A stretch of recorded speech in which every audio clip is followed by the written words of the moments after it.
அண்ணாமலையான்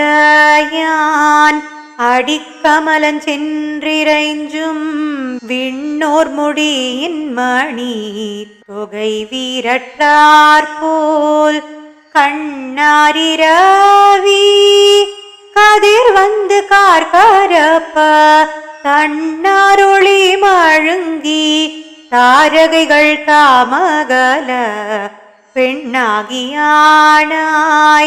அலியாய் பிறங்கொழி சேர்விண்ணாகி மண்ணாகி இத்தனையும் வேறாகி கண்ணாரமுதமுமாய்